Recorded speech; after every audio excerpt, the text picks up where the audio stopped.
On a humid evening in late June 1948, Ellsworth Raymond "Bumpy" Johnson stepped out of a taxi on the corner of 135th Street and Lenox Avenue in Harlem, New York City. The street lamps had just flickered on, casting amber pools across the sidewalks where men in summer-weight suits stood outside the Red Rooster bar, their shirt collars unbuttoned against the heat. Women in cotton dresses moved past storefronts advertising hair pomade and dream books, their voices carrying fragments of conversation about rent increases and the price of butter.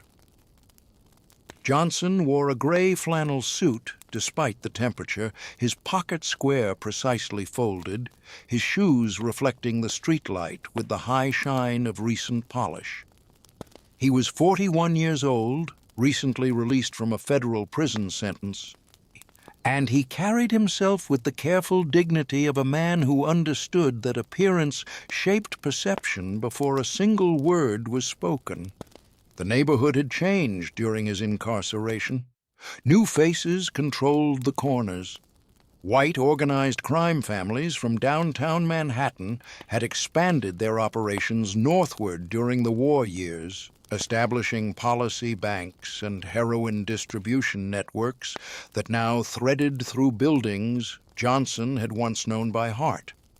The Italian syndicates, primarily the Genovese and Luciano families, had negotiated arrangements with some black operators and eliminated others. The police precinct on 123rd Street had new commanders who collected protection payments on schedules Johnson no longer recognized. The economics of vice had been reorganized with industrial efficiency, and the profits now flowed through channels that led far from Harlem's streets. Johnson had entered federal custody in 1944 as one of Harlem's most prominent policy bankers, a man whose word carried weight in disputes, whose protection meant safety for smaller operators, and whose network extended through buildings and blocks with organic authority built over 2 decades. He had emerged in 1948 to find that authority questioned, his territory divided, and his former associates now answering to men who had never lived above 96th Street. The Italian families had installed their own managers in several policy operations Johnson once controlled, keeping the Black Street workers but routing the profits downtown. The arrangement was presented as business evolution, a necessary modernization that brought stability and protection from police interference. Those who resisted found their operations raided, their workers arrested, their livelihoods systematically dismantled. Johnson walked north on Lenox Avenue, acknowledging nods from older residents who remembered him, noting the younger men who watched without recognition. He turned east on 138th Street, moving past brownstones where doctors and postal workers lived, alongside numbers runners and women who worked the night shifts in the policy banks. The economic ecosystem of Harlem in 1948 operated on complex interdependencies. Legitimate businesses survived because illegal operations provided the capital that banks would not lend to black entrepreneurs. Community institutions like the Abyssinian Baptist Church and the Urban League depended on donations from men who made their money in numbers and narcotics. The police department's unofficial tolerance was purchased through weekly payments that climbed the chain of command to precinct captains and borough administrators. Johnson had studied these systems since his arrival in Harlem from South Carolina in 1919, a teenager riding the northern migration wave that brought hundreds of thousands of black Southerners to industrial cities. He had worked as a laborer, a pool hall employee, and eventually as an enforcer for Stephanie St. Clair, the Creole woman who ran one of Harlem's largest policy operations during the 1920s and early 1930s. St. Clair had taught him that the numbers game succeeded not through violence, but through reliability. Players bet daily, often just nickels and dimes, on three-digit combinations derived from published financial figures or racetrack results. The winning number paid 600 to 1, and though the odds made the bank profitable over time, the operation depended entirely on trust. Players needed to believe they would be paid if they won. Collectors needed to believe the bank would honor their commissions. Runners needed to believe the police would look the other way. St. Clair had maintained these beliefs through meticulous accounting, prompt payment, and strategic enforcement that targeted only those who stole from the operation, never the customers. When Dutch Schultz, the white gangster from the Bronx, attempted to take over Harlem's policy operations in 1931, St. Clair had organized resistance that combined legal challenges, police pressure through political connections, and targeted violence against Schultz's enforcers. Johnson had served as her primary strategist and occasional soldier during this conflict, learning how power flowed through multiple channels simultaneously. Schultz's advantage in raw violence was neutralized by St. Clair's relationships with Tammany Hall politicians and her willingness to expose police corruption when necessary. The war ended with Schultz's assassination in 1935, but not before the fundamental lesson had been taught. White criminal organizations viewed Harlem as territory to be conquered and exploited, not as a community with its own established order. The Italian families that moved into Harlem during the 1940s employed more sophisticated methods than Schultz. Rather than attempting to eliminate black operators entirely, they offered partnerships that preserved the appearance of local control while extracting the majority of profits.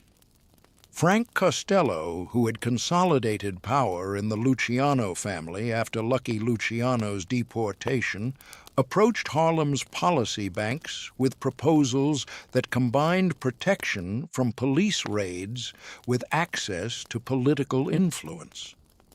The deal seemed rational.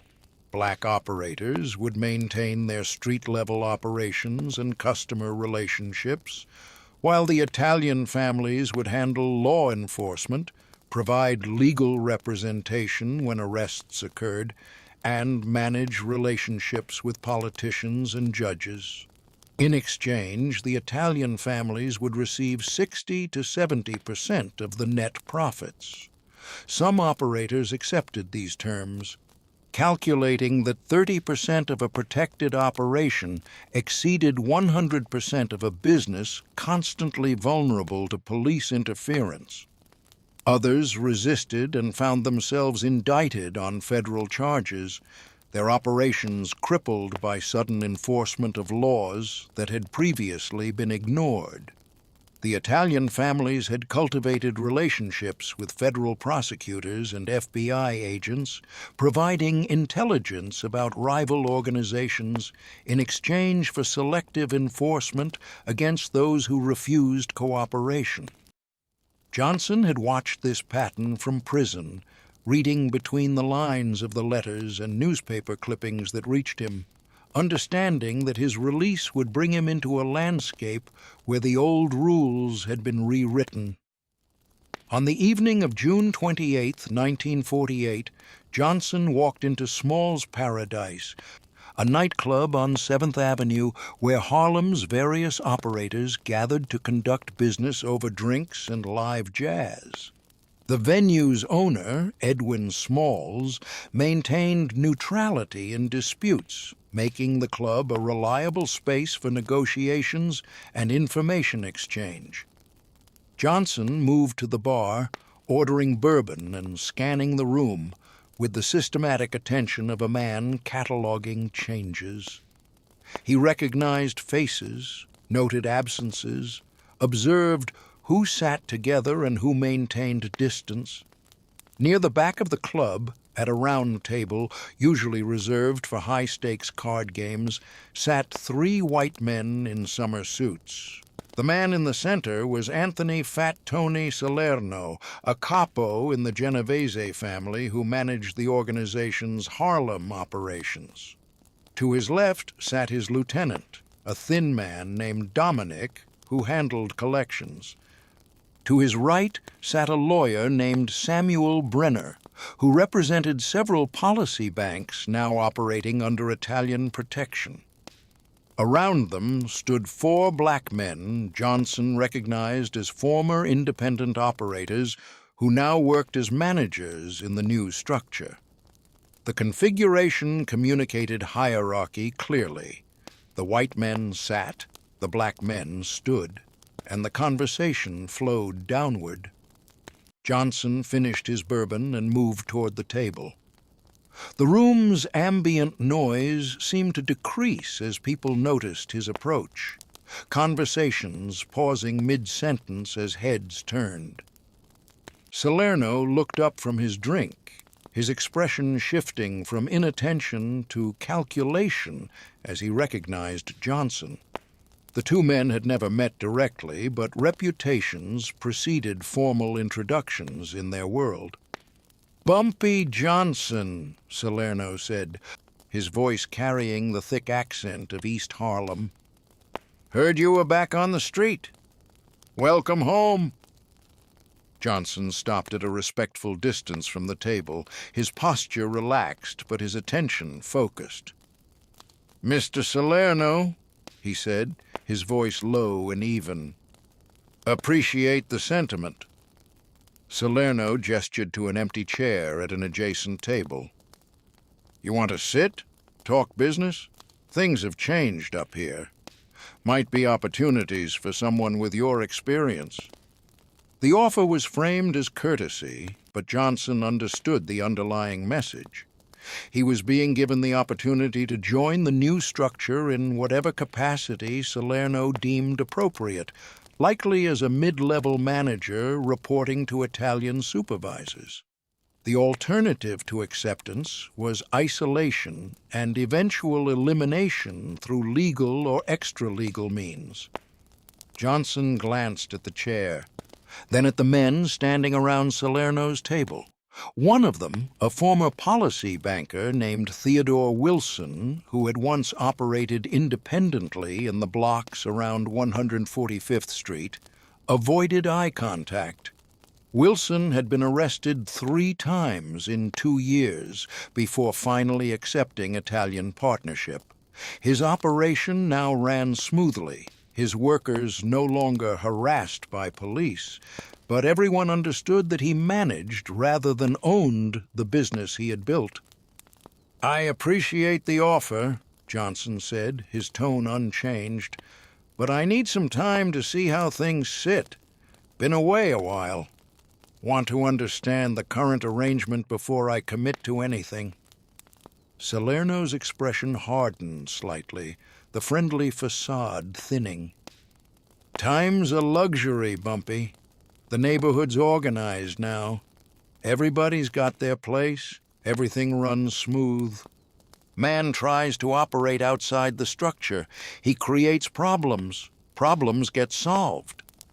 The threat was explicit, but delivered casually, as if explaining simple mathematics to a slow student.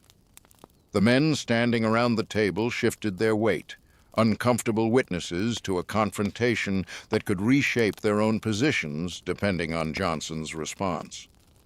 Johnson met Salerno's gaze without aggression or fear, his face revealing nothing. "I understand," he said. "Like I said, I need time to see how things work now. I'm not creating problems, just getting reacquainted with my neighborhood." He turned without waiting for permission to leave, walking back through the club with measured steps that conveyed neither retreat nor defiance. Behind him, he heard Salerno say something to his companions, followed by low laughter that was intended to carry. Johnson pushed through the club's entrance and emerged onto 7th Avenue, where the night air felt cooler than when he had entered. He walked south, his mind processing the encounter with clinical precision. Salerno had made the power dynamic clear.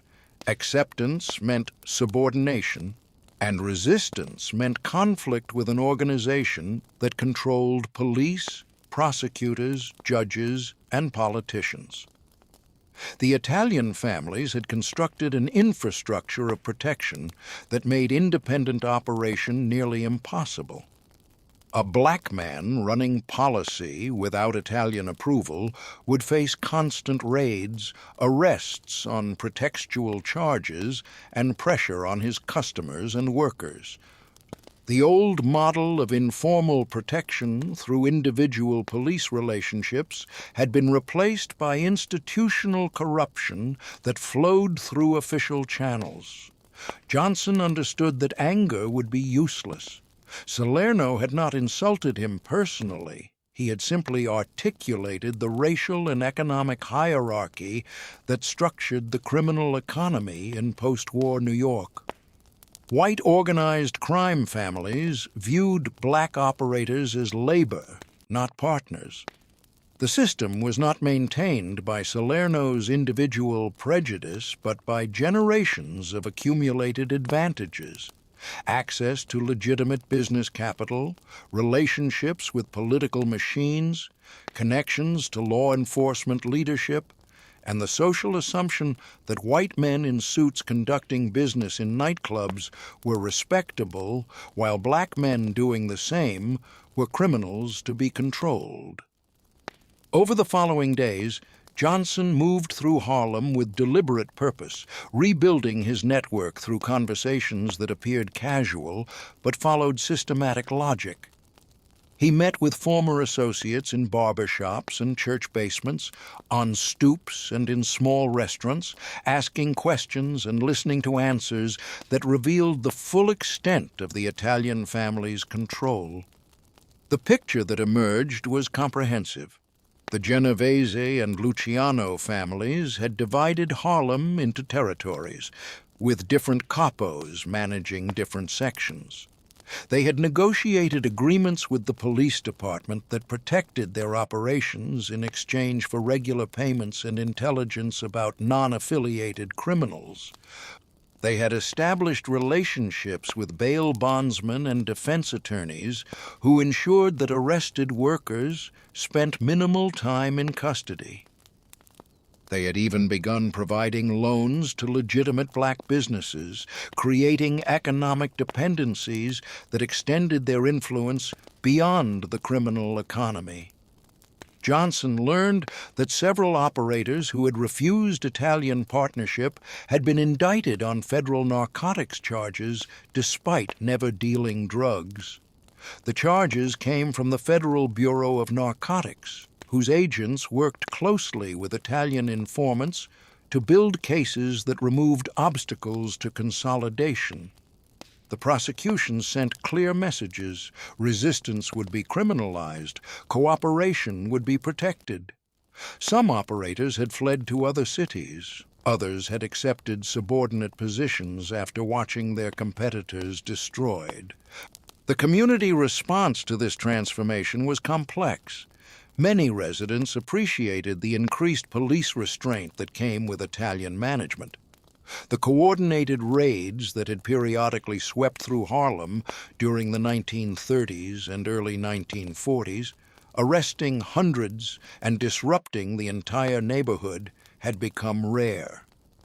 The Italian family's police relationships ensured that enforcement was targeted and minimal, affecting only those who operated outside the approved structure. This stability allowed legitimate businesses to operate without fear of collateral damage from police actions against the numbers operations. However, the financial impact was significant. Money that had previously circulated within Harlem's economy now flowed downtown to Italian families who invested it in suburban real estate, legitimate businesses in white neighborhoods, and political campaigns that served interests entirely separate from Harlem's needs. The policy operations that had once funded community institutions now generated profits that left the neighborhood.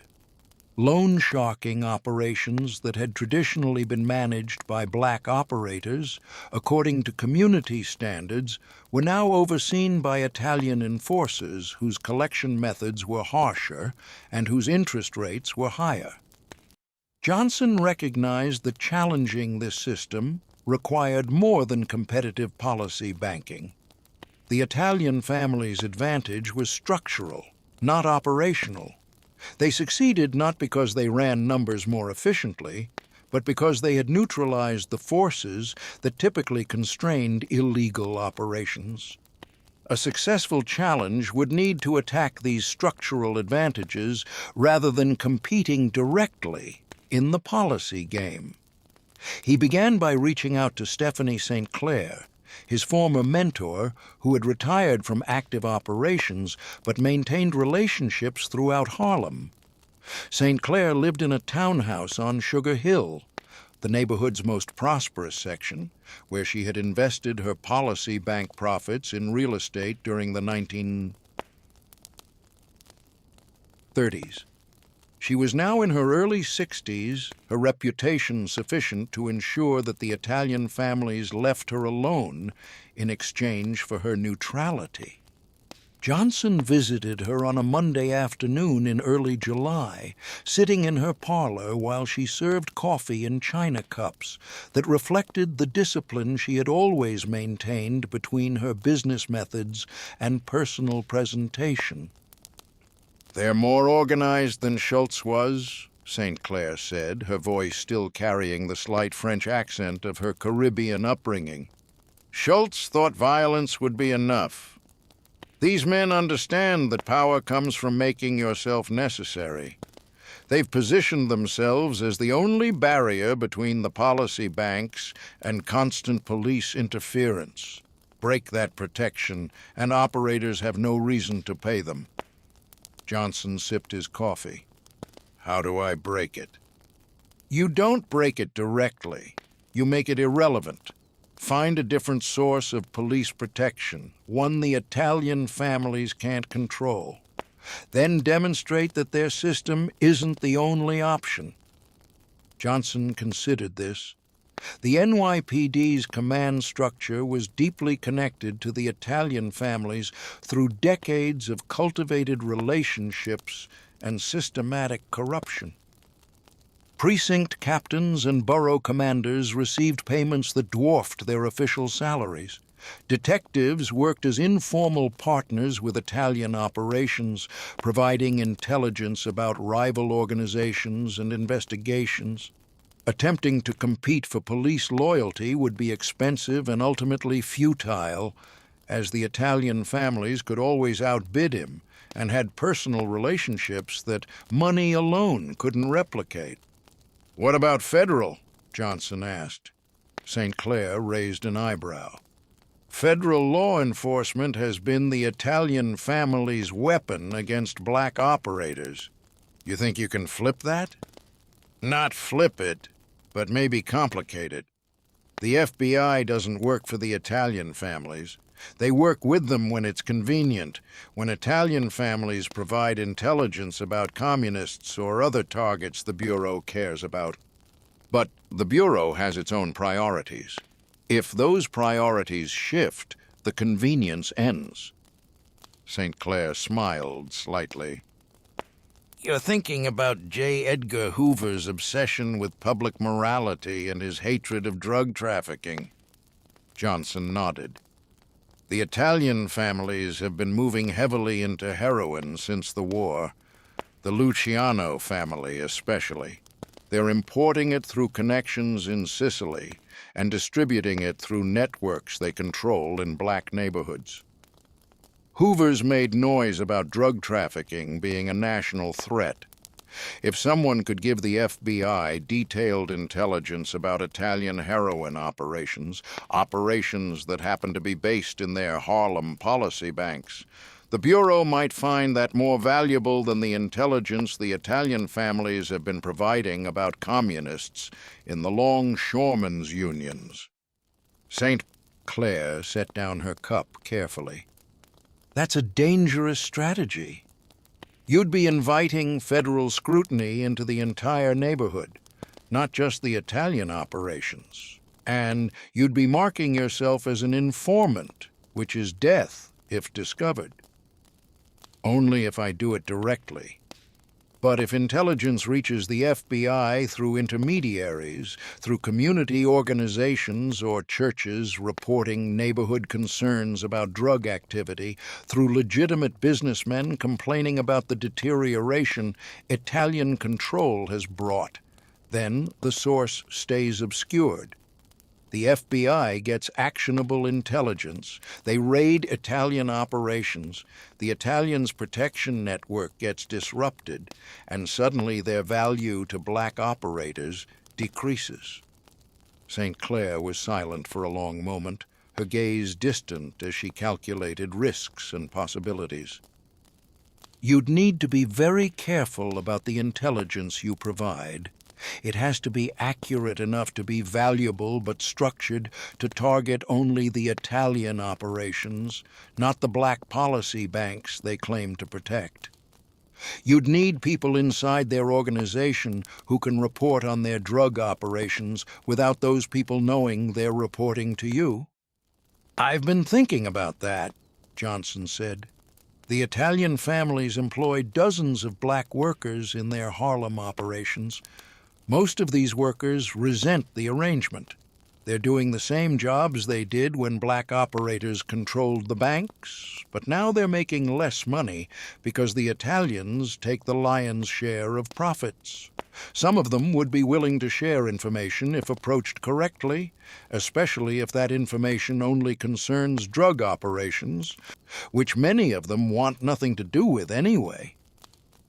Over the following weeks, Johnson began implementing this strategy with systematic patience. He identified black workers in Italian-controlled policy banks who showed signs of discontent, those who complained about reduced commissions, those who expressed discomfort with the heroin distribution being conducted through the same locations as the numbers operations, those who had personal grudges against Italian supervisors. He approached these individuals carefully, usually through intermediaries, framing conversations as general inquiries about neighborhood conditions rather than recruitment into intelligence gathering. One of these workers was a man named Robert Hayes, who collected numbers bets on a route through the blocks around 140th Street. Hayes had worked in policy operations since the early 1930s, first for independent black operators, and now for an Italian-managed bank. His commissions had been cut by 40% under the new management, and he had been forced to begin carrying heroin packages along with betting slips, delivering drugs to customers the Italian supervisors had cultivated. Hayes was in his late 40s, with a wife and 3 children, and the drug aspect of his work disturbed him both morally and practically, as it dramatically increased his legal exposure. Johnson met Hayes in Marcus Garvey Park on a Sunday afternoon in late July, sitting on a bench near the pool where children splashed and shouted. The meeting appeared coincidental. 2 men who happened to occupy the same bench watching the same scene. Johnson spoke without looking at Hayes, his voice barely audible above the children's noise. I've been hearing the Italian families are pushing drugs hard through the policy operations. That true? Hayes was silent for a moment, then answered carefully. Some locations, not all. They keep it separate in the books, but the runners carry both. That seems risky for the runners. Drug charges carry heavier sentences than numbers charges. It is risky. But the Italians pay extra for runners willing to carry. Not much extra, but enough that some people do it because they need the money. You need the money? Hayes didn't answer immediately. When he spoke, his voice was low and bitter. I need it less than I need to not go to federal prison. I've got 3 kids. My oldest is starting city college in September. She's the first person in my family to go to college. I can't risk that by carrying heroin around because some Italian capo wants to expand his business. Johnson nodded slowly. If someone wanted to know the details of how the drug distribution works, the locations where drugs are stored, the schedules of deliveries, would that information be hard to obtain? Hayes turned to look at Johnson for the first time, his expression wary. Why would someone want that information? Because the drug operations are what's bringing federal heat to the neighborhood. The FBI doesn't care much about numbers, but they care about heroin. If the drug operations got disrupted, the Italian families would lose a major revenue source and face serious legal problems. That might make their protection less valuable, might make them less essential to the neighborhood's operations. Hayes understood the implication. If I provided that kind of information and it got traced back to me, I'd be dead. If you provided it directly, yes.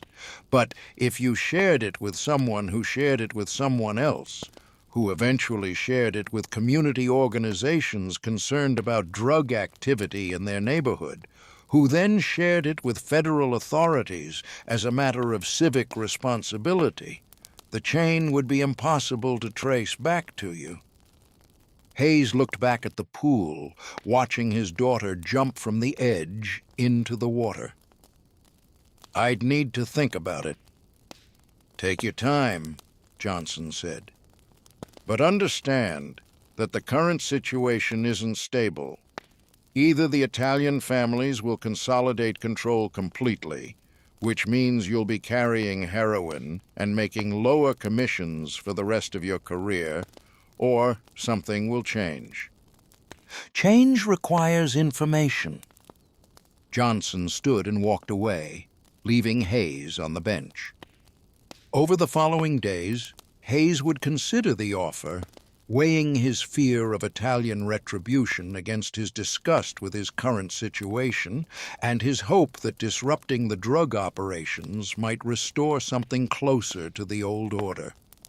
He would eventually decide to cooperate, becoming one of several sources Johnson cultivated inside Italian-controlled operations. Simultaneously, Johnson worked to build relationships with Harlem's legitimate community leaders, a constituency the Italian families had largely ignored. The neighborhood's churches, civil rights organizations, and business associations had limited power, but they had legitimacy and access to channels the criminal economy couldn't utilize directly. Johnson approached these leaders carefully, presenting himself not as a criminal seeking to regain territory, but as a concerned resident who understood that the Italian family's control was harming the community in ways beyond the obvious moral questions about gambling and drugs. One of his key allies in this effort was Reverend Malcolm Thomas, pastor of the Union Baptist Church on 138th Street. Thomas was a graduate of Howard University and a prominent voice in Harlem's civil rights community, known for his sermons that connected spiritual salvation to economic justice. He had criticized the policy operations in the past, arguing that gambling exploited the poor by offering false hope instead of addressing systemic economic inequality. However, Thomas also recognized the pragmatic reality that policy banks provided capital for community institutions that white-controlled banks and government programs would not fund.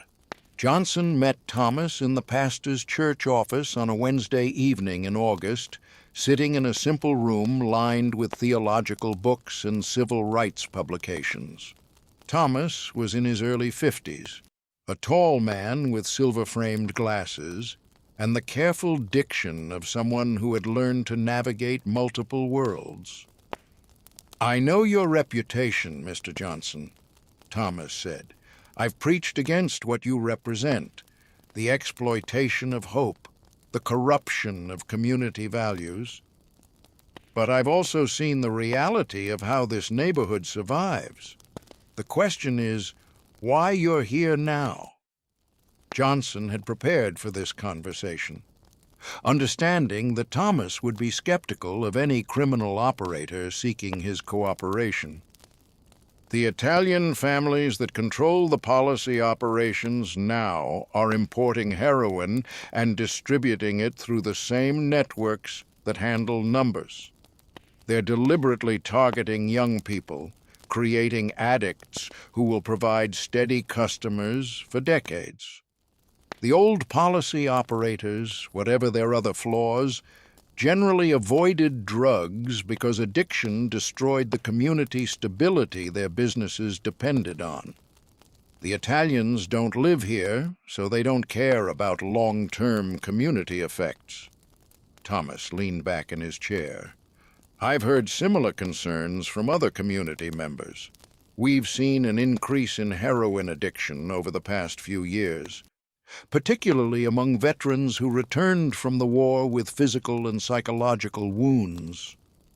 But what makes you think I would work with you to address this? You're part of the same criminal economy." "I am," Johnson acknowledged.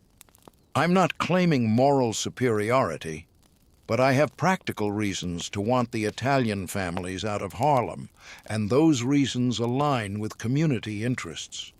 The drug operations they're running are bringing federal attention to the entire neighborhood.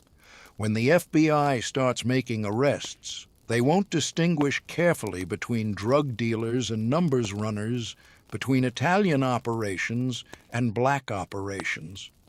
Everyone will suffer. But if the community itself provides intelligence about drug operations to federal authorities, specifically targeting the Italian-controlled locations, the enforcement can be more precise." Thomas considered this.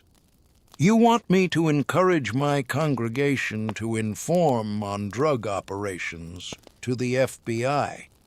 That's asking people to become informants, which carries its own risks. I'm asking you to encourage your congregation to report drug activity to appropriate authorities as a matter of civic duty. The FBI has a public tip line. Anonymous calls from concerned citizens about drug trafficking are routine and untraceable. If those calls happen to provide specific, accurate information about locations, times, and individuals involved in heroin distribution, the FBI will act on that information. The Italian families won't know who provided the intelligence." Thomas was silent for a long moment. "And what happens after the FBI disrupts these operations?" "You step back in and reestablish your own control?" "I step back in and reestablish a system that doesn't involve heroin distribution through Harlem. Numbers will continue because numbers are part of this community's economic structure, whether you or I approve of that or not. But the drug operations that are destroying families and inviting federal prosecution will end." Thomas stood and walked to his window, looking out at the street where evening services would soon bring congregation members arriving for Wednesday prayer meeting. "I'll need to think about this. I'll need to pray about it. Cooperating with federal law enforcement to harm one criminal organization for the benefit of another feels like choosing between evils." "It is choosing between evils," Johnson said. "But one evil employs local people and keeps its profits in this community, and the other evil extracts wealth while importing poison. I'm not asking you to bless what I do. I'm asking you to help remove a threat that's worse." Thomas turned back from the window. "I'll need time, And I'll need assurances that the intelligence provided will be accurate and will actually target drug operations, not just policy banks or innocent people caught in the crossfire. You'll have both, Johnson said. Over the following months, a network gradually formed around Johnson's strategy. Workers inside Italian-controlled operations provided information about drug storage locations, delivery schedules, and key personnel involved in heroin distribution.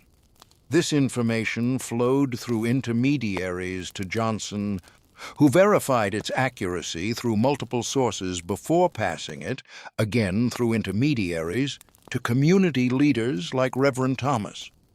These leaders, acting from genuine concern about drug trafficking's impact on Harlem, contacted the Federal Bureau of Narcotics with specific intelligence about locations and individuals involved in heroin operations.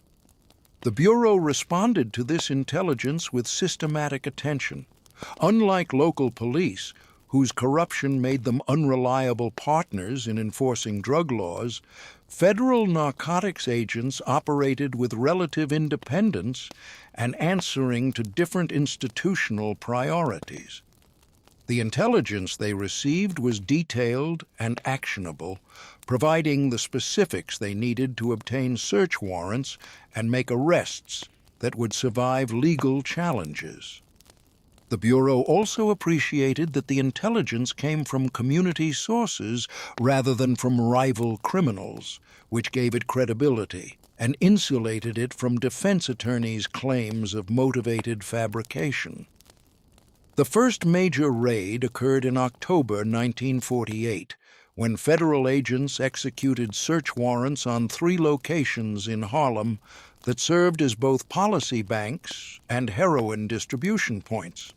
The raids were coordinated to occur simultaneously at dawn, preventing warnings from reaching all locations. Agents seized substantial quantities of heroin, arrested multiple Italian supervisors and their enforcers, and confiscated financial records that documented the integrated nature of the policy and drug operations. The arrests created immediate problems for the Italian family's Harlem operations. The supervisors taken into custody were experienced managers whose knowledge of the territory and relationships with local workers were not easily replaced. Their arrests also revealed to workers throughout the network that the Italian family's protection was not comprehensive, that federal authorities could and would target their operations despite the relationships the families maintained with local police.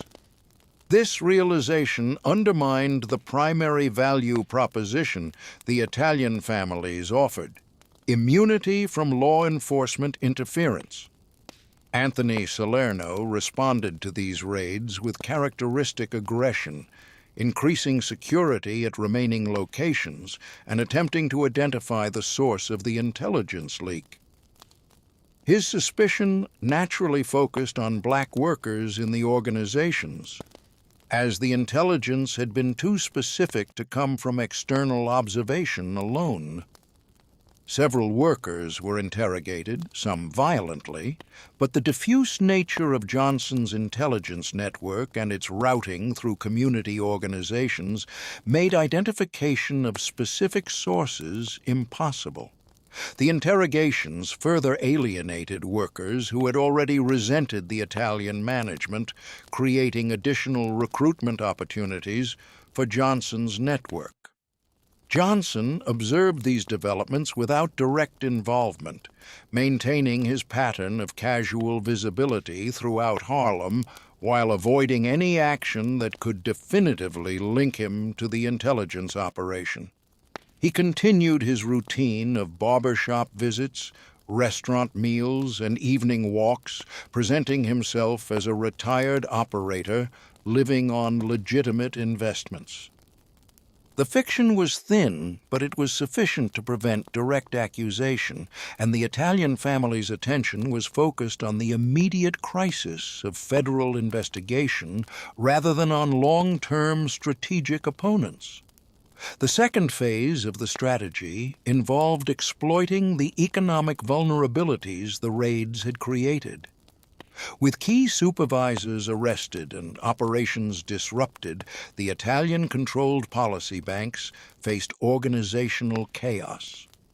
Collections were missed, payments to winners were delayed, and the reliability that made the numbers business possible began to erode.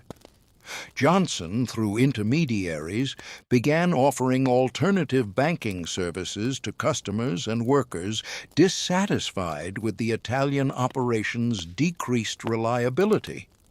These alternative operations were small and carefully managed, operating below the threshold that would trigger Italian or police response. They employed former workers from Italian-controlled banks who had been fired or quit during the disruptions.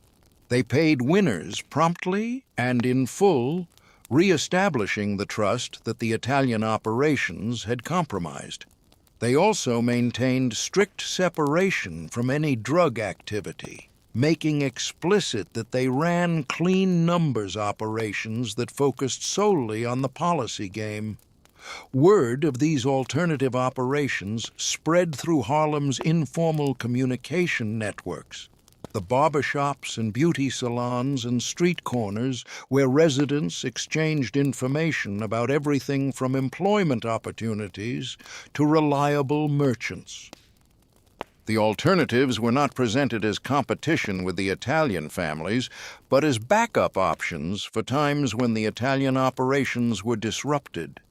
This framing allowed them to grow without triggering immediate confrontation, as they claimed to serve a different market segment rather than directly challenging Italian control. By December 1948, Johnson's alternative operations had established stable positions in several neighborhoods, serving customers who had become frustrated with the Italian bank's unreliability following the federal raids. The profits from these operations were modest compared to the territory Johnson had controlled before his imprisonment, but they were sufficient to employ workers, maintain operations, and demonstrate that non-Italian banking remained viable in Harlem. The Federal Bureau of Narcotics continued its investigation throughout the winter of 1948-49, building cases against the individuals arrested in October and expanding its scrutiny to other Italian operations in Harlem. The Bureau's attention was sustained by continued intelligence from community sources, intelligence that Johnson's network carefully calibrated to maintain pressure without triggering withdrawal or radical countermeasures. Each piece of information was verified for accuracy, as false intelligence would undermine the community source's credibility and end the Bureau's cooperation. In January 1949, federal prosecutors indicted 8 members of the Genovese family on conspiracy charges related to heroin importation and distribution. The indictments were based on evidence seized during the October raids, combined with testimony from several defendants who had agreed to cooperate in exchange for reduced sentences. The prosecutions promised to be lengthy and public, generating newspaper coverage that embarrassed the Italian families and attracted additional law enforcement attention to their operations. The NYPD's response to this federal pressure was complex and revealing.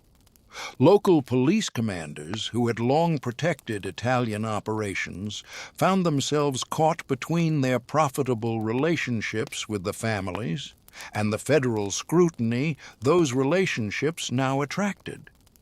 Some commanders attempted to maintain their protection arrangements while appearing cooperative with federal authorities, a delicate balance that satisfied neither side.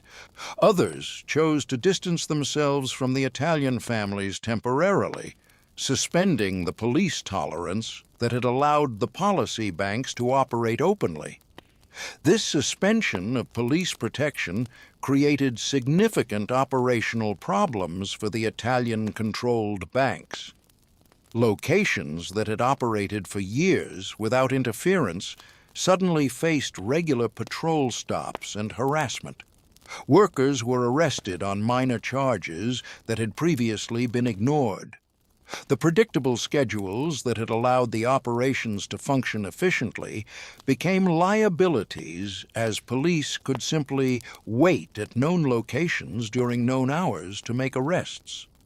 The cost of bonding out arrested workers and paying lawyers for their defense increased dramatically, consuming profits and creating resentment among workers subjected to this increased legal risk. Johnson watched these developments with careful attention, recognizing that the Italian family's advantages were eroding, but that their fundamental resources remained substantial. They still controlled more territory than any individual black operator, still maintained political relationships that could be activated if needed, and still possessed the capacity for violence that had historically been their ultimate enforcement mechanism.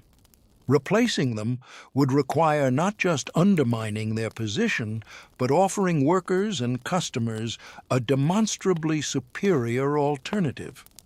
In February 1949, Johnson approached several of the most respected former independent operators in Harlem, men who had accepted subordinate positions in the Italian structure but had never reconciled themselves to that arrangement. These men included Theodore Wilson, who had been standing at Salerno's table during Johnson's encounter at Small's Paradise, and James Morrison, who had run policy banks in East Harlem before being forced into partnership with the Luciano family. Johnson met with these men individually and in small groups, always in locations that appeared coincidental and conversations that appeared casual. The proposal Johnson presented was straightforward. A coordinated withdrawal from Italian operations, followed by re-establishment of independent banks that would operate under collective mutual protection. The mutual protection would derive not from violence, but from collective bargaining power with law enforcement and politicians. A unified organization of black policy operators could offer police commanders and political leaders a single point of contact for negotiations and payments, replacing the fragmented Italian system with something more efficient and more responsive to community concerns. The proposal was risky for everyone involved. Withdrawal from Italian operations would trigger immediate retaliation, likely including violence against those who left. Re-establishing independent operations would require capital, protection, and rapid customer acquisition to generate sufficient revenue to sustain the new banks. Success was not guaranteed, and failure would likely result in either death or permanent exile from the policy business. Wilson met with Johnson in a diner on Amsterdam Avenue in late February, sitting in a back booth where their conversation could proceed without close observation. Wilson was 46 years old, a lean man with gray beginning to show at his temples and the cautious manner of someone who had survived dangerous situations by avoiding unnecessary risk. "I've thought about your proposal," Wilson said, stirring sugar into coffee he wouldn't drink. "I understand the logic. I even agree that the Italian arrangement can't continue indefinitely. But I don't see how withdrawal doesn't end with all of us dead or in prison." Johnson had anticipated this concern. "It ends with us dead if we move individually because the Italians can focus their resources on eliminating isolated threats.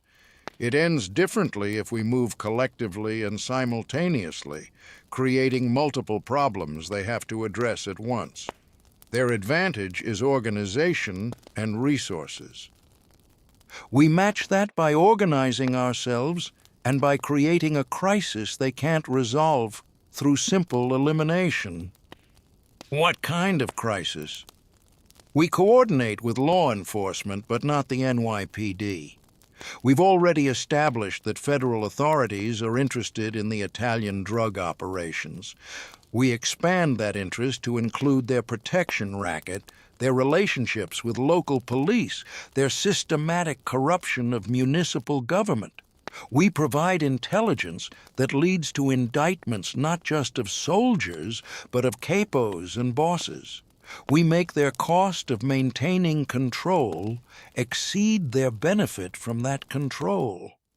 Wilson was silent, absorbing the implications. You're talking about becoming informants on a massive scale. That's death for everyone involved if discovered.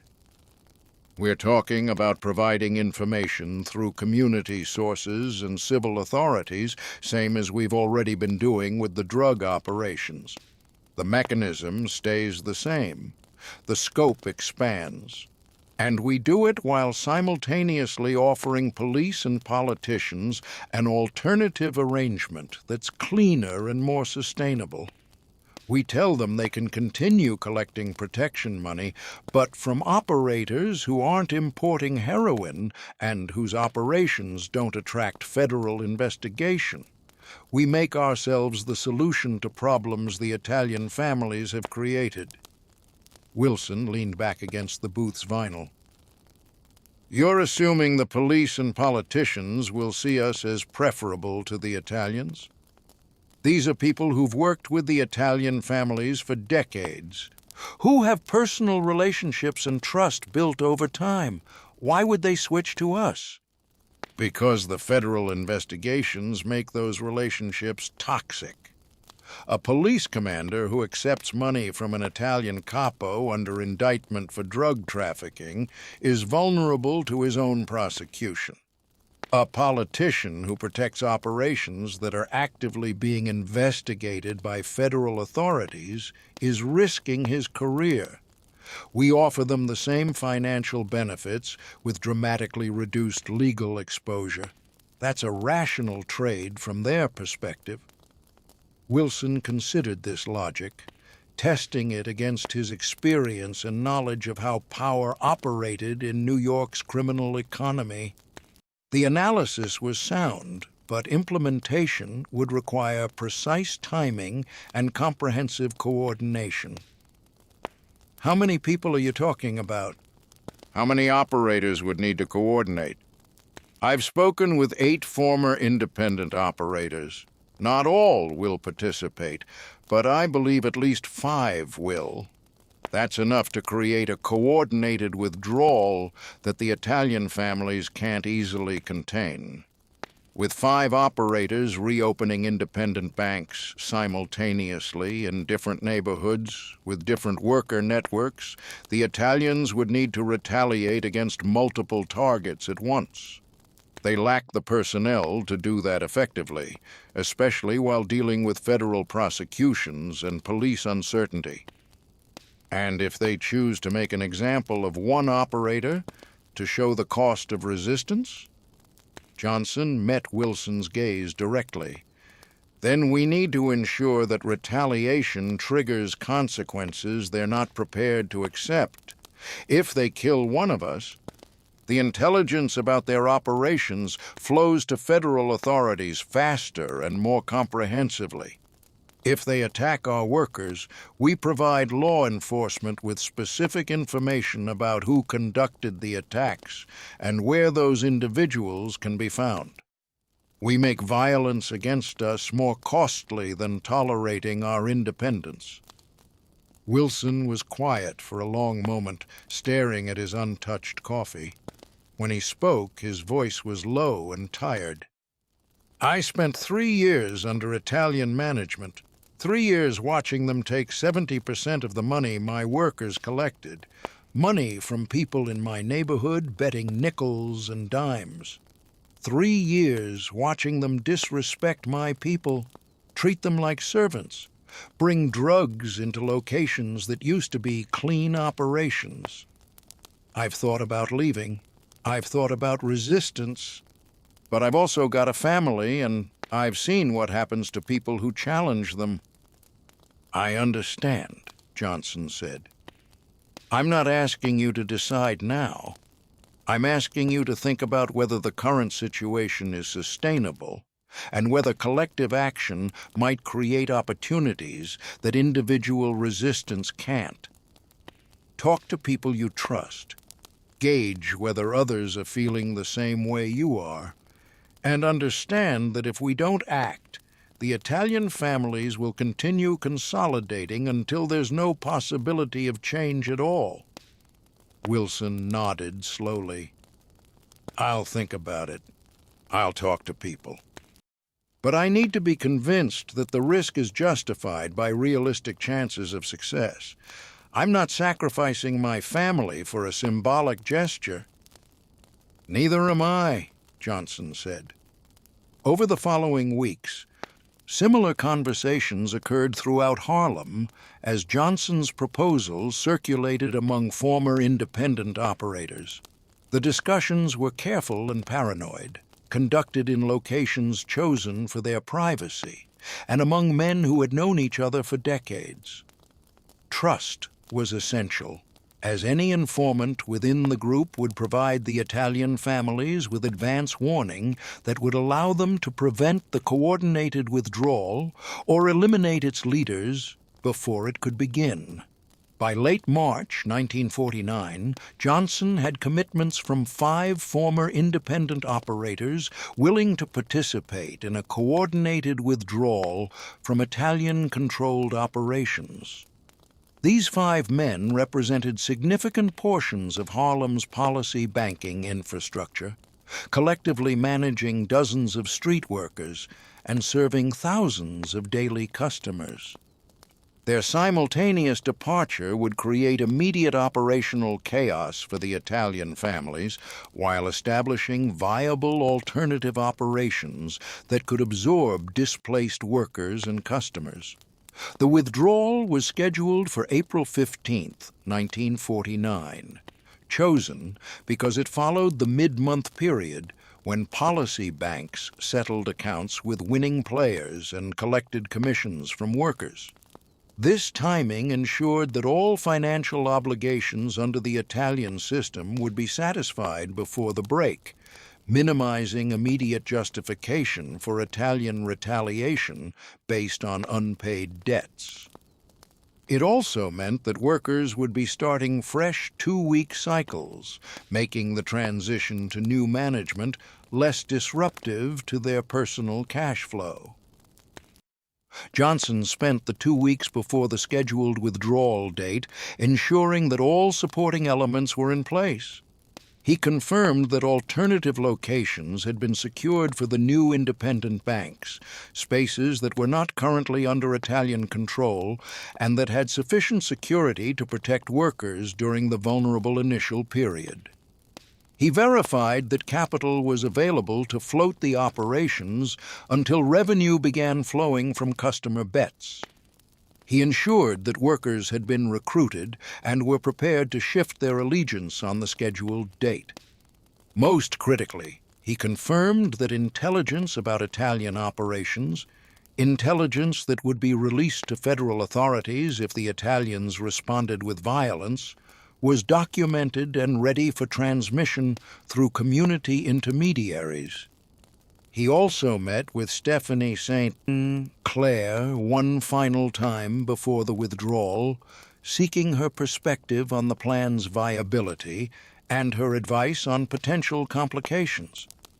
St. Clair listened to the complete strategy, asking pointed questions about specific details and testing assumptions Johnson had made about Italian responses and police behavior. When Johnson finished his presentation, St. Clair was quiet for several minutes.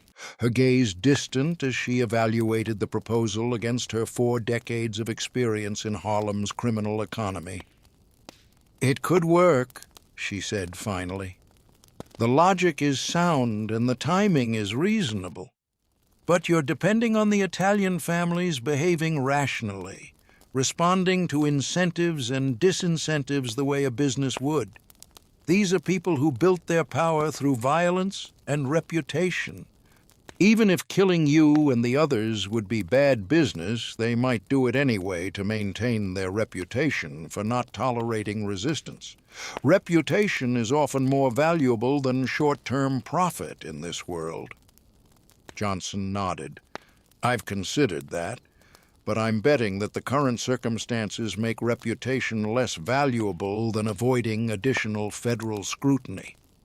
The prosecutions they're facing are serious. If they respond to our withdrawal with murders that attract more law enforcement attention, they risk more indictments, more cooperation from defendants seeking reduced sentences, more pressure from authorities who are already focused on their operations.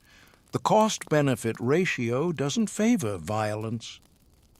Unless they believe your withdrawal will inspire others to follow, which would make the long-term cost of tolerance exceed the short-term cost of retaliation. If other cities see black operators successfully breaking away from Italian control in Harlem, it could destabilize their operations nationally. They might decide that one dramatic example of consequences in New York is worth the temporary federal attention it brings. This possibility had occurred to Johnson, and he had no perfect answer for it. If they make that calculation, then we'll face violence regardless of how careful we are. But I think we've structured the situation so that violence triggers consequences they're not prepared to accept. The intelligence we have about their operations, released in response to attacks on us, would accelerate prosecutions and potentially implicate people higher in their organization than the soldiers they'd send against us. We've made ourselves valuable as sources of information, which gives us protection beyond physical security." St. Clair smiled slightly. "You've learned well. You're thinking systematically, not just tactically.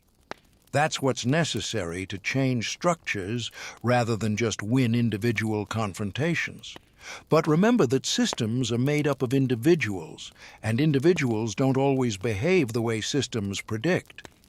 Someone like Salerno might decide he'd rather go down fighting than submit to pressure from people he considers inferior. Pride is often more powerful than logic." "I know," Johnson said. "But I also know that continuing under the current arrangement isn't sustainable. The Italian families will keep consolidating, keep extracting wealth, keep importing drugs, until there's nothing left of the community that used to exist here. Even if the risk is high, the alternative is slow destruction." St. Clair regarded him for a long moment. "I'm too old to participate in what you're doing. I retired because I recognized that the world had changed in ways I couldn't adapt to, but I respect what you're attempting. If you succeed, you'll have restored something important to this neighborhood. If you fail, at least you'll have tried, which is more than most people can say." On the morning of April 15th, 1949, the coordinated withdrawal began as scheduled. The 5 participating operators failed to appear at their usual locations within Italian-controlled policy banks, and the workers who reported to those locations found supervisors they had never met before, black men who announced that the operations were now independent and would run under different management. The transition was orderly and professional, designed to minimize disruption to the actual business of collecting bets and paying winners while completely severing the relationship with Italian oversight. The Italian family's initial response was confusion. Salerno and other capos received reports throughout the morning of supervisors missing from their positions and operations continuing under new management. The reports were fragmentary and initially seemed like isolated incidents rather than coordinated action. By early afternoon, as the scope of the withdrawal became clear, confusion shifted to anger and then to strategic calculation about how to respond.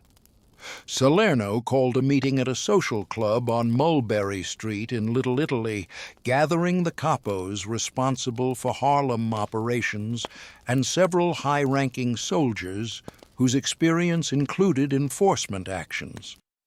The meeting lasted through the afternoon and into the evening, as the men debated various responses ranging from immediate violent retaliation to patient economic strangulation of the new independent operations.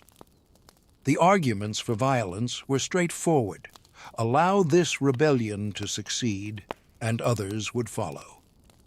Every black operator in every Italian-controlled operation would see that resistance was possible, and the entire system of subordinate partnerships would collapse. Swift, brutal examples were necessary to re-establish the cost of defiance and restore deterrence.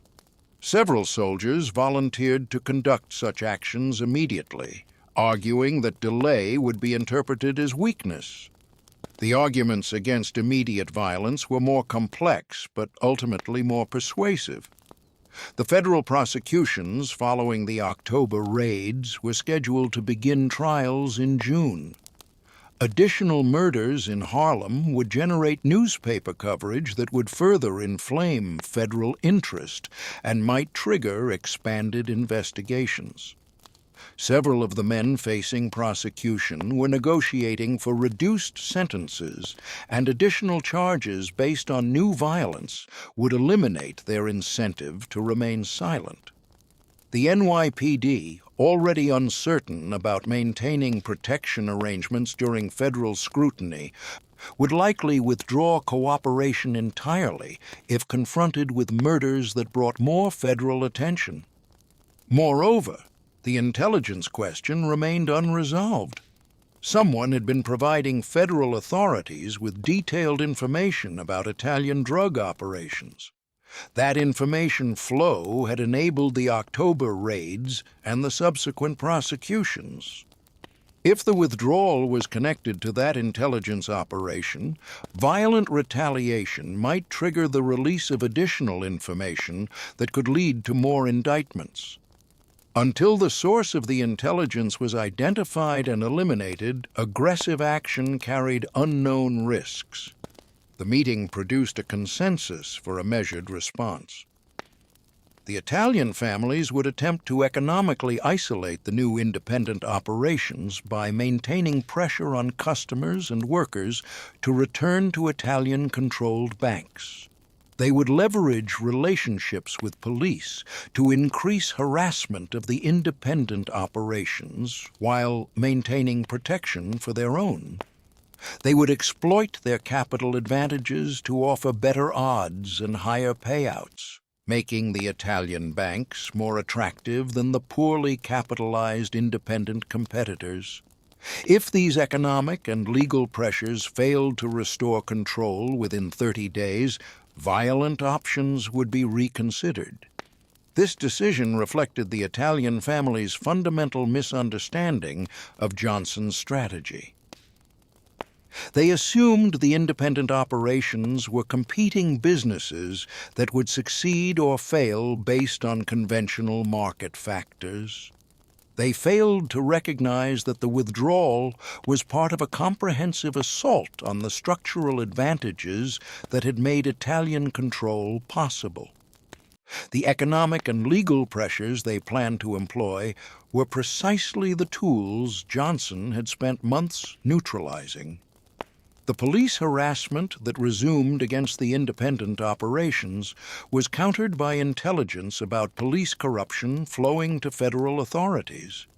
When specific officers conducted raids on independent policy banks, detailed information about those officers' protection relationships with Italian operations reached the FBI through community sources.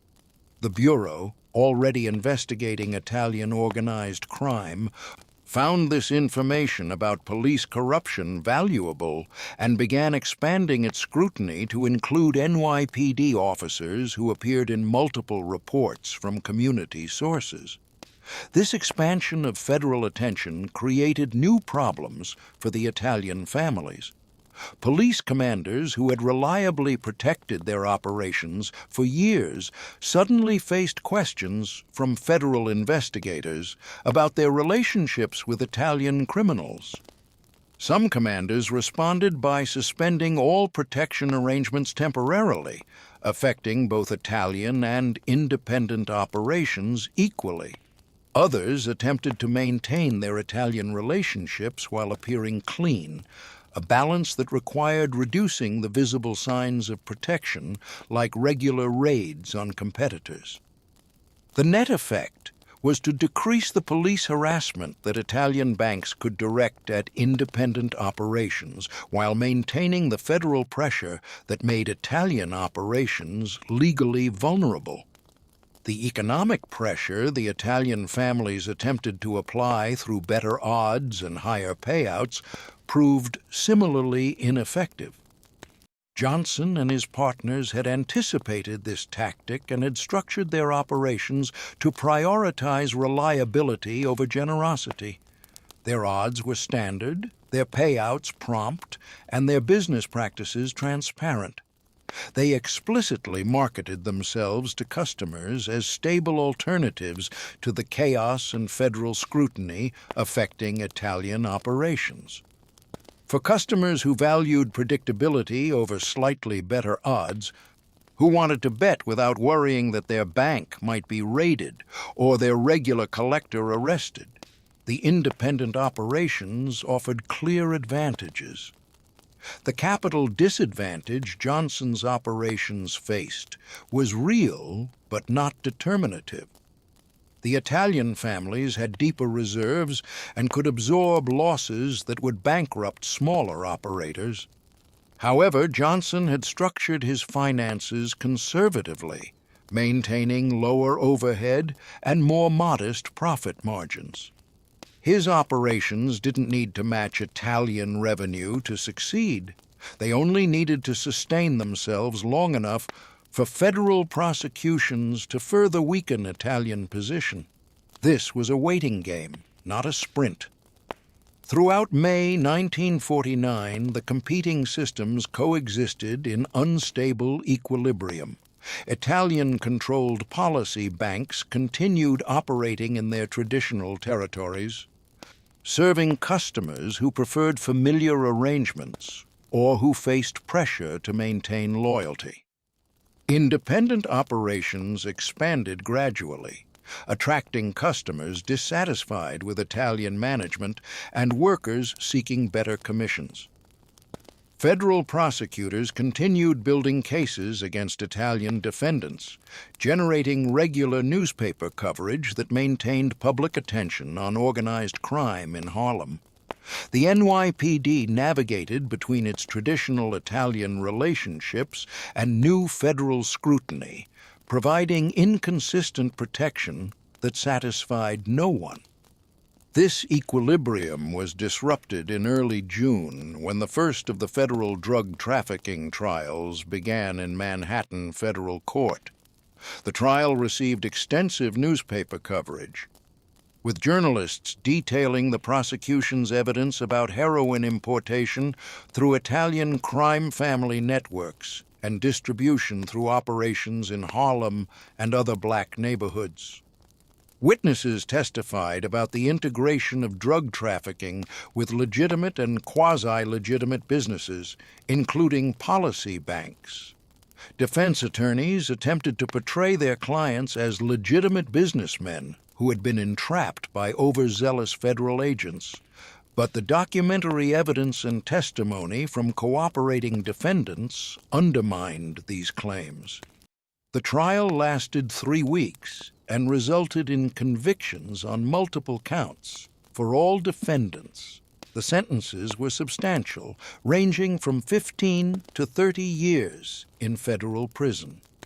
The convictions sent clear messages to other members of the Italian organizations. Federal prosecution was serious, defense was difficult, and cooperation with prosecutors offered the only realistic path to reduced punishment. These convictions created a crisis for the Italian family's Harlem operations. Several convicted defendants were key managers whose knowledge of operations, worker relationships, and customer networks were not easily replaced. Their removal from the organization created power vacuums that triggered internal competition and uncertainty. More significantly, the prosecutions demonstrated that federal attention was sustained and effective, undermining claims that Italian protection was comprehensive. Johnson observed these developments while maintaining his pattern of cautious expansion. His independent operations added workers gradually, always ensuring that new recruits were thoroughly vetted, and that expansion didn't outpace the organization's ability to maintain quality control. He continued cultivating relationships with community leaders, positioning himself as a responsible operator who prioritized neighborhood stability over personal profit. He maintained intelligence networks that tracked Italian operations and law enforcement activities, ensuring early warning of threats or opportunities. In July 1949, Anthony Salerno requested a meeting with Johnson. The request came through intermediaries, phrased carefully as an opportunity to discuss mutual concerns about neighborhood stability, rather than as a negotiation or submission. Johnson agreed to the meeting, recognizing that Salerno's willingness to talk indicated that the pressure campaign was having its intended effect. They met in a private room at a restaurant in Little Italy, neutral territory that belonged to neither man's immediate organization. Salerno arrived with 2 bodyguards who waited outside while he and Johnson talked.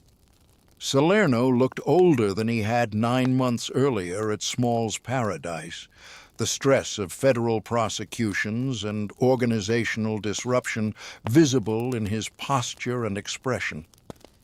"You've been causing problems," Salerno said without preamble.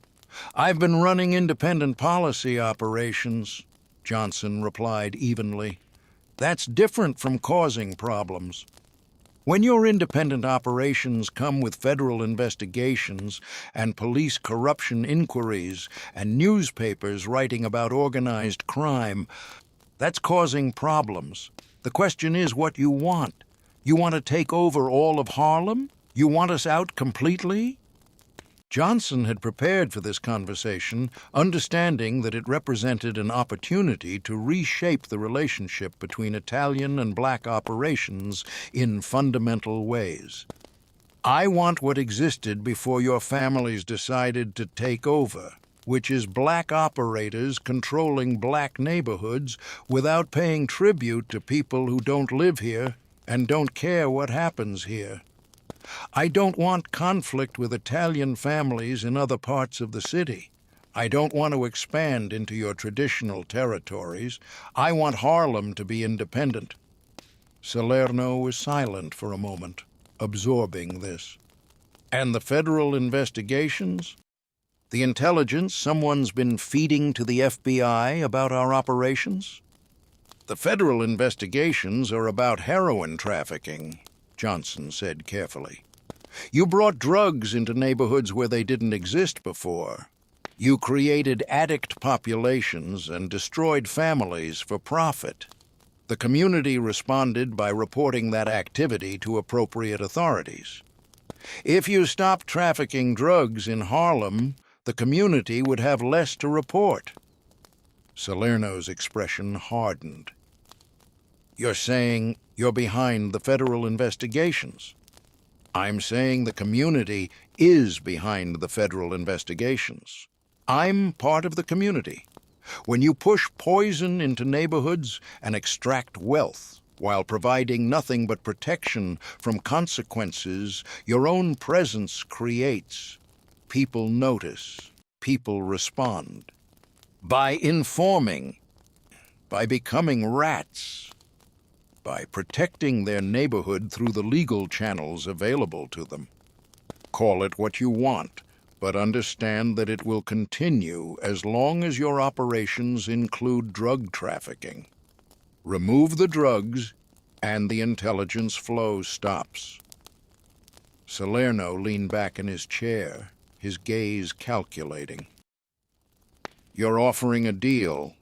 We get out of the policy business in Harlem, stop the drug operations, and the federal investigations stop expanding. I'm offering a return to the status quo that existed before your families decided they needed to control everything above 110th Street. You operate in your neighborhoods, we operate in ours, and nobody reports to federal authorities about what happens in other people's territory. And if we decide we'd rather destroy you than accept that arrangement? If we decide the principle of not allowing resistance matters more than short-term peace? Johnson met Salerno's gaze without flinching. Then the intelligence about your operations, all of it, goes to federal prosecutors immediately. Every location, every person, every protection payment to every cop, everything. And you'll spend the next decade dealing with prosecutions and prison sentences instead of making money. You'll win the fight against us by losing everything else. The threat was explicit, and both men understood that it was credible. Johnson had spent months building comprehensive documentation of Italian operations in Harlem, documentation that would survive even if he didn't. The intelligence was held by multiple people who would release it if Johnson was killed, creating a dead man's switch that made assassination counterproductive. Salerno was quiet for a long time, weighing options that were all unsatisfying. Finally, he spoke. I need to talk to people. This isn't my decision alone. The families operate by consensus, especially on major policy questions. But I'll tell you honestly, there are people who will want to make an example of you regardless of the consequences.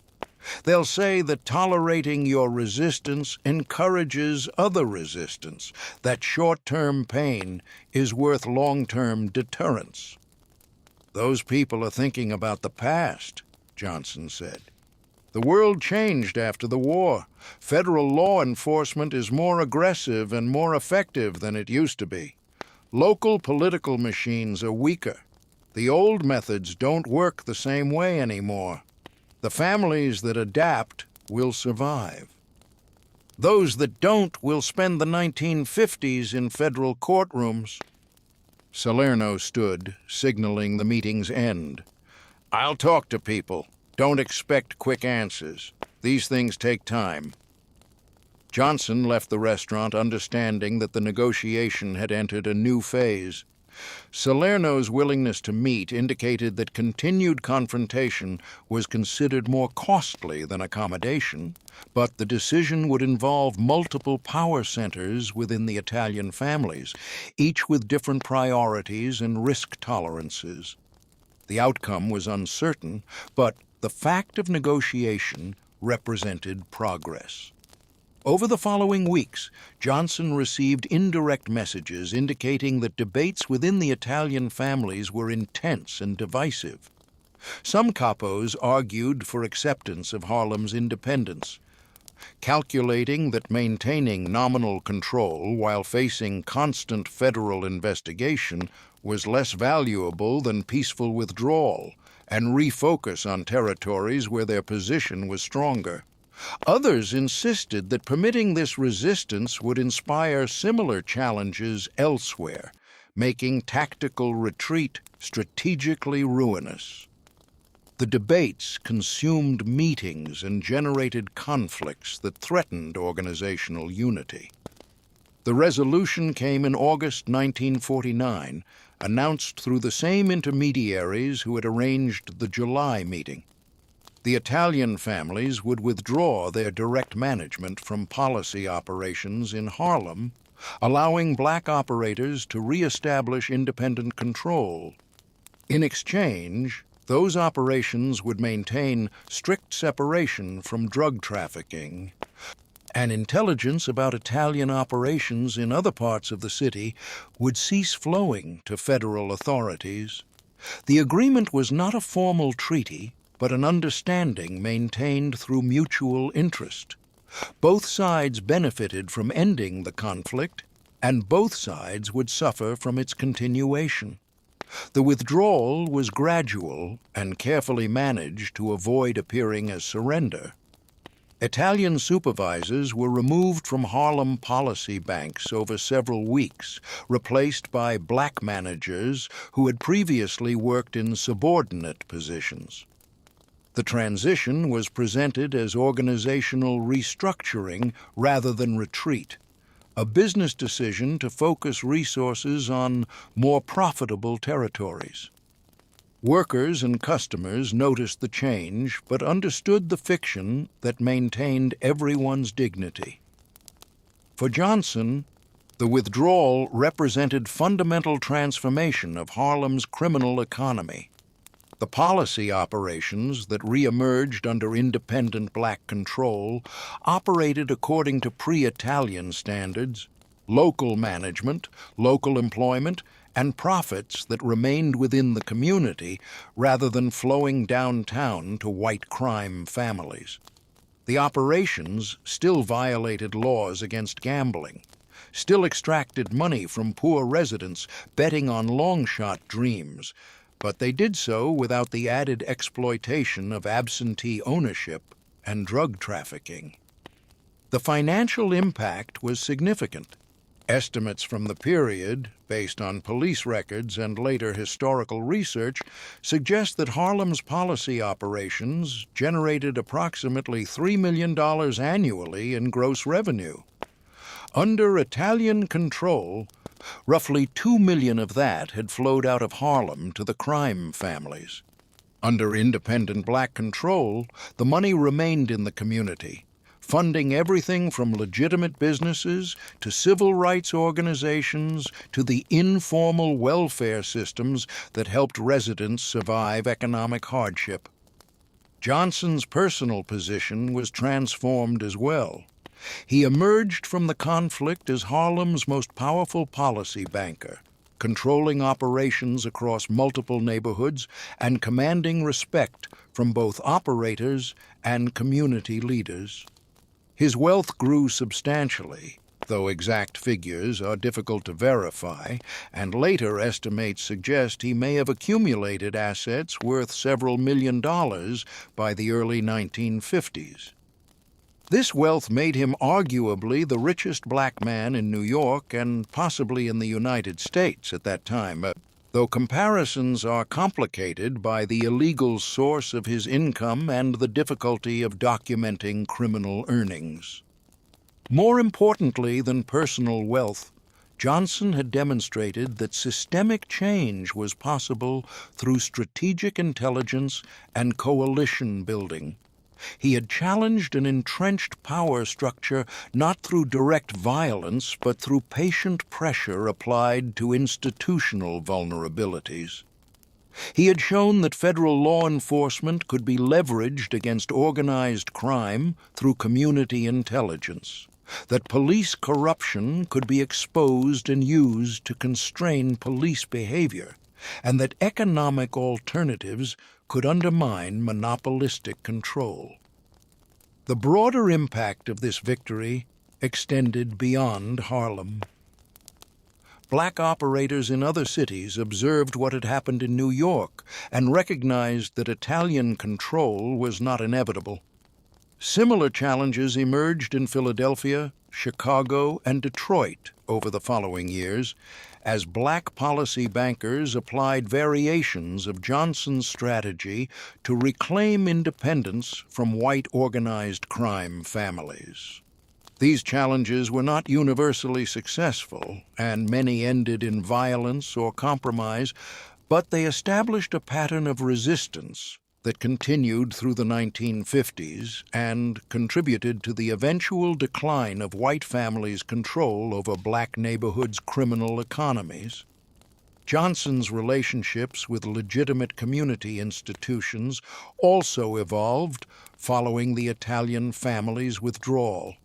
Churches, civil rights organizations, and business associations that had cooperated with him during the pressure campaign now maintained those connections, creating a strange alliance between criminal operations and civic institutions.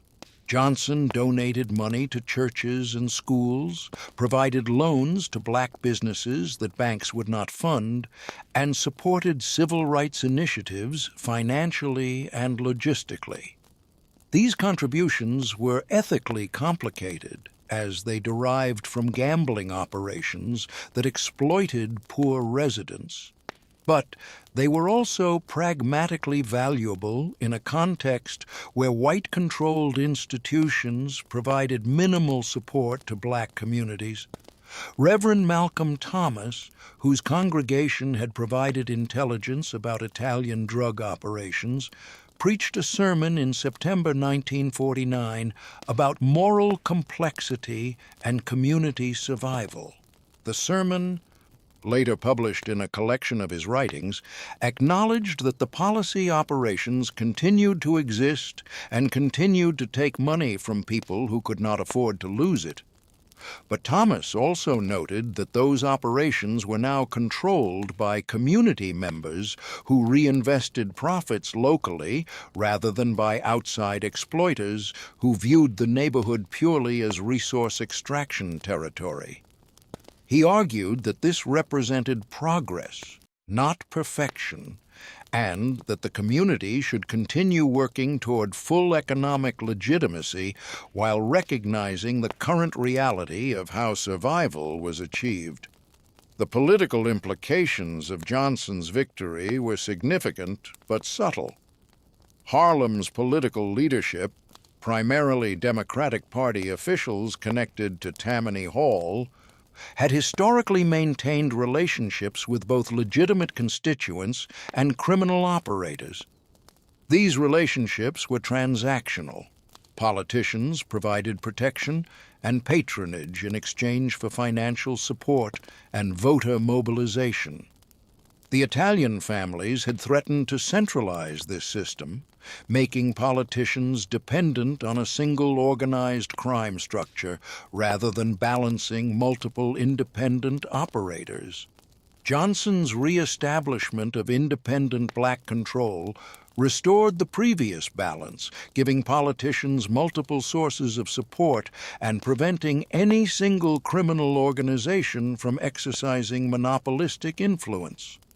This balance was healthier for democratic politics, even though it still involved corruption and illegal activity.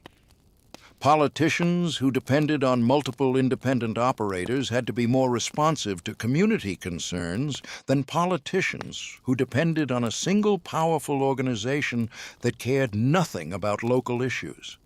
The legal system's response to these changes was ambiguous. Federal prosecutors had successfully convicted Italian organized crime figures for drug trafficking, but had inadvertently facilitated the restoration of black-controlled gambling operations. The FBI's intensive focus on Italian crime families meant that black operators faced less federal scrutiny, as long as they maintained separation from drug trafficking and other activities that triggered federal jurisdiction.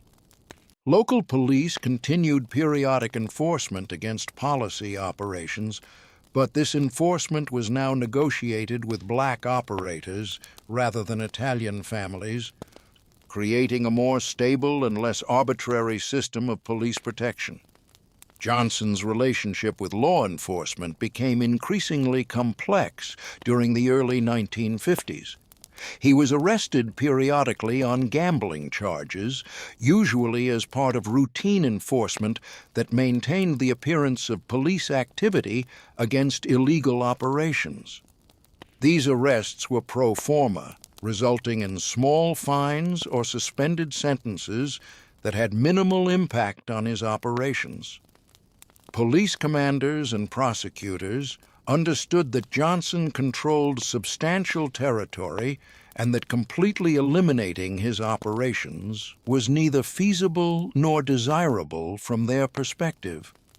The informal arrangement they reached allowed continued policy operations under constraints that limited visibility and prevented expansion into other forms of organized crime. The press coverage of Johnson during this period reflected racial assumptions of the era.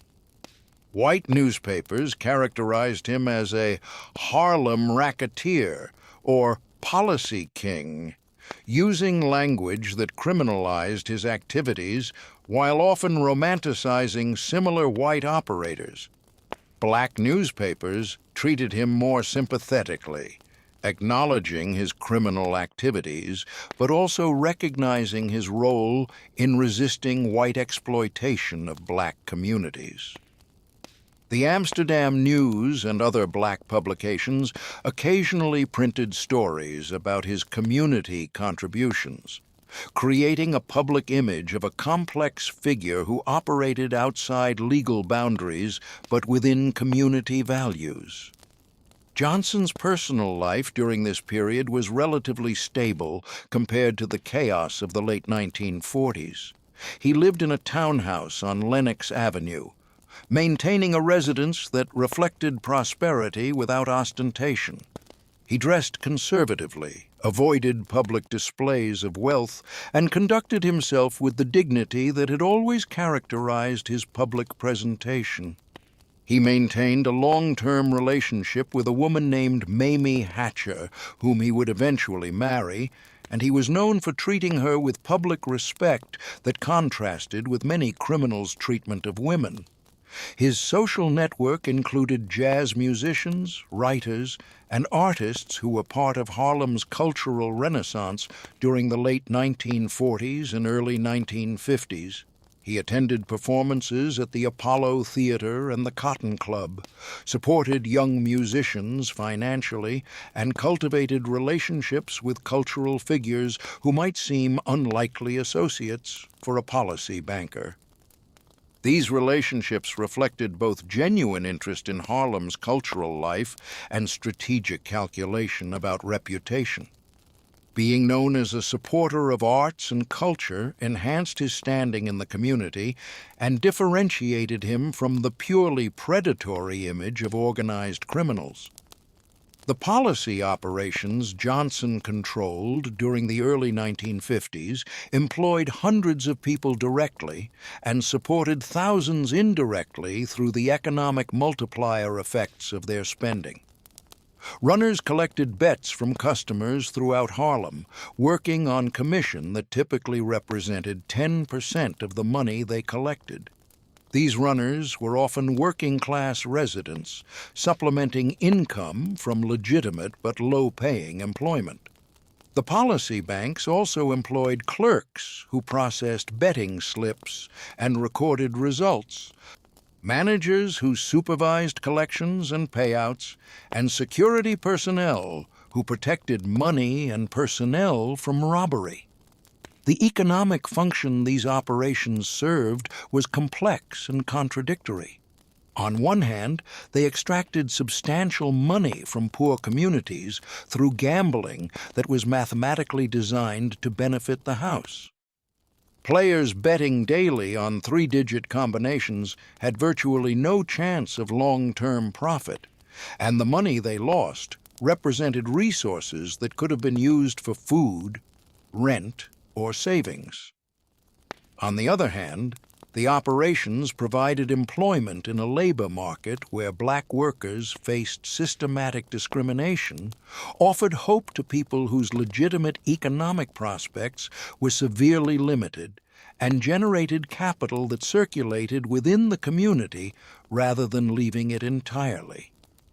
The numbers game also served social functions beyond pure economics. Policy operations were places where neighborhood residents gathered, exchanged information, and maintained community connections. The daily ritual of placing bets created structure and routine in lives that often lacked both. The dream of winning provided psychological relief from grinding poverty, even if that relief was statistically unjustified. These social and psychological functions were real, even though they didn't justify the underlying exploitation. Johnson's approach to managing these operations emphasized reliability and fairness within the inherently unfair structure of gambling. He ensured that winning numbers were determined through transparent methods, that winners were paid promptly and in full, and that workers received their commissions without arbitrary deductions. He maintained discipline among his employees, prohibiting theft from customers or the bank, and enforcing standards of professional conduct. These practices built trust that sustained operations and differentiated his banks from competitors who cut corners or cheated customers.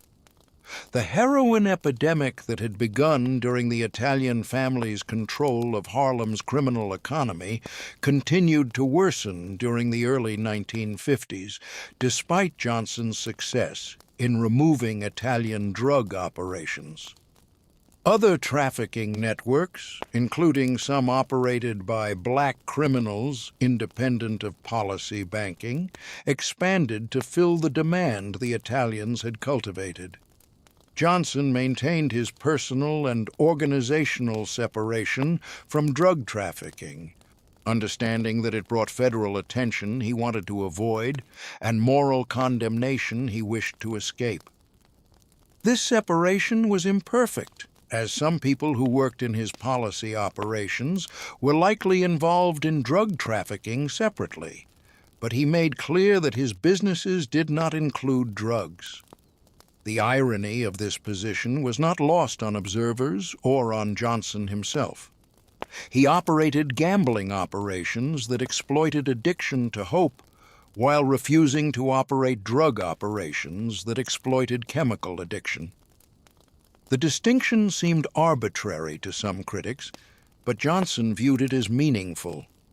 Gambling addicts could potentially recover and rebuild their lives with relative ease compared to heroin addicts. Gambling did not destroy physical health or create the desperate criminal behavior that heroin addiction produced. The harm was real in both cases, but it was not equivalent. By 1950, Johnson had achieved a position of unprecedented power for a black criminal operator in New York. He controlled more territory, employed more people, and generated more revenue than any previous black policy banker. His wealth exceeded that of most legitimate black businessmen and professionals. His influence extended into politics, law enforcement, and community institutions. He had successfully challenged white organized crime's attempt to colonize Harlem's economy and had restored a system where profits remained within the black community. This achievement was historically significant beyond its immediate impact. Johnson had demonstrated that racial hierarchies in criminal economies were not natural or inevitable, but were maintained through specific mechanisms that could be disrupted through strategic action. He had shown that intelligence and organization could overcome advantages in violence and political connections. He had proved that federal law enforcement could be leveraged against local corruption, and that community solidarity could be mobilized to support resistance against exploitation. The limitations of this achievement were also clear. Johnson remained a criminal whose operations violated laws and harmed people. The money he accumulated came from poor residents betting on long-shot dreams rather than from productive economic activity. His influence depended on relationships with corrupt police and politicians rather than legitimate democratic authority. The system he had restored, while better than Italian extraction, was still exploitative and harmful to the community it claimed to serve. These contradictions reflected broader contradictions in mid-century American racial capitalism. Black communities were systematically excluded from legitimate economic opportunities through discrimination in employment, banking, housing, and business ownership. The criminal economy provided one of few paths to economic advancement available to black entrepreneurs, but that path required violating laws and engaging in exploitation. Johnson's success came within a system that should not have existed, that existed only because the legitimate economy was structured to exclude black participation. The ultimate measure of Johnson's achievement was not moral purity, which was impossible within the context he operated, but systemic change in power relationships. He had shifted who controlled resources, who made decisions, and who benefited from Harlem's economy.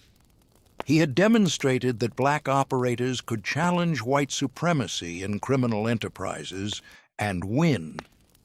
He had showed that organization, intelligence, and strategic pressure could overcome raw power advantages. The legacy of this victory extended decades beyond 1950. Johnson continued operating in Harlem until his death in 1968, maintaining his position as the neighborhood's most powerful policy banker while adapting to changing circumstances and new challenges. The model he established of independent black control over black neighborhoods' criminal economies influenced operators in other cities and other eras. The strategy of leveraging federal law enforcement against local corruption informed later civil rights campaigns that used federal power to overcome racist local institutions. Johnson's story was neither purely heroic nor purely villainous, but something more complex and more instructive than either simple narrative would allow. He was a criminal who resisted exploitation, a community leader who operated illegally, a businessman who dealt in hope and extracted wealth from poverty. He challenged one form of injustice while participating in others. He accumulated personal wealth while genuinely believing he was serving community interests. He operated within existing power structures while fundamentally challenging the racial hierarchies those structures enforced. Understanding figures like Johnson requires recognizing these contradictions without resolving them into false clarity. The history of mid-century urban America included both systematic racial oppression and black resistance to that oppression, both exploitation of vulnerable communities and community institutions that provided survival resources those communities could obtain nowhere else. Johnson existed at the intersection of these realities, participating in systems he also subverted, harming people he also helped, accumulating power that was both personally beneficial and collectively significant. The economic transformation Johnson achieved in Harlem between 1948 and 1950 represented a genuine shift in power relationships, one accomplished through patience, intelligence, coalition building, and strategic use of institutional pressure points. The methods he employed, particularly the use of federal law enforcement against rival criminals, would be controversial in many contexts. raising questions about informing and cooperation with authorities. But those methods succeeded in circumstances where direct confrontation would have failed, demonstrating that resistance to exploitation sometimes requires working through rather than against existing institutions. The money that flowed back into Harlem after the Italian families withdrew funded not just Johnson's personal wealth, but community institutions, legitimate businesses, and informal welfare systems that helped thousands of residents survive economic hardship. The policy operations remained exploitative, but the profits they generated were reinvested locally rather than extracted externally. The difference mattered to people living in neighborhoods where every dollar counted and where capital accumulation was nearly impossible through legitimate means. Johnson's relationship with younger men in Harlem during the 1950s reflected both mentorship and exploitation. He employed many young people in his operations, providing income and teaching business skills that had value beyond their criminal applications. He also exposed these young men to risks of arrest, violence, and moral corruption that shaped their lives in destructive ways. Some of the people who worked for Johnson later became successful, legitimate businessmen, using skills and capital accumulated through policy operations to build legal enterprises. Others spent years in prison or died young in the violence that inevitably accompanied illegal economies. The political relationships Johnson maintained during the 1950s connected him to Democratic Party machines, Tammany Hall successors, and emerging black political leadership. He contributed money to political campaigns, mobilized voters, and provided services that politicians used to maintain constituent support. These relationships gave him access to political power and protection from law enforcement, but they also implicated him in corruption that weakened democratic governance. The system worked for Johnson and for politicians who benefited from his support, but it worked against residents who deserved responsive government based on legitimate democratic accountability rather than criminal patronage. The final assessment of Johnson's significance must acknowledge both his genuine achievements and his real harms. He successfully challenged white organized crime's control of black neighborhoods, demonstrating that racial hierarchies in criminal economies could be resisted and overcome. He accumulated wealth and power for himself while also ensuring that more money remained in Harlem's economy than would have under Italian control. He operated criminal enterprises that exploited vulnerable people while also providing employment and capital in communities systematically denied legitimate economic opportunities. These contradictions cannot be resolved into simple moral judgment, but they can be understood as reflecting the impossible choices that racial capitalism imposed on black Americans in mid-century urban America. Johnson's story illustrates how resistance to oppression sometimes required engaging in other forms of exploitation, how community service sometimes involved criminal activity, and how power could be challenged and redistributed even when the systems that structured power remained fundamentally unjust. The quiet dignity with which Johnson conducted himself throughout these events, the strategic patience that characterized his planning, and the intelligence that guided his actions all contributed to his success in transforming power relationships in Harlem. He did not win through spectacular violence or dramatic confrontation, but through systematic pressure applied to institutional vulnerabilities over time. This approach required discipline, delayed gratification, and faith that patient work would eventually produce results. The transformation he achieved between 1948 and 1950 marked a turning point in Harlem's history and in the broader history of black resistance to white economic exploitation. It demonstrated that change was possible even in contexts where power appeared entirely consolidated, that strategic intelligence could overcome resource advantages, and that community solidarity could be mobilized to support collective action against shared oppression. These lessons extended beyond criminal economies into civil rights organizing, labor struggles, and political movements that would reshape American society in subsequent decades. Ellsworth Raymond "Bumpy" Johnson died on July 7, 1968, at the age of 62, collapsing from a heart attack at the Wells Restaurant on Lenox Avenue. His funeral was attended by hundreds of Harlem residents, reflecting both his prominence in the community and the complex affection with which many regarded him.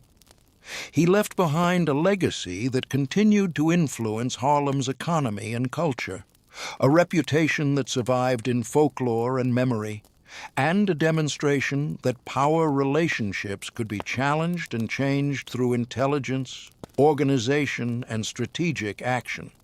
The story of how he made white organized crime families pay him, both literally in terms of lost territory and revenue, and figuratively in terms of restored black control over black neighborhoods, remains significant not because it glorifies criminal activity, but because it illuminates how resistance to exploitation operated in contexts where conventional morality provided no clear guidance, and where survival itself required navigating impossible contradictions.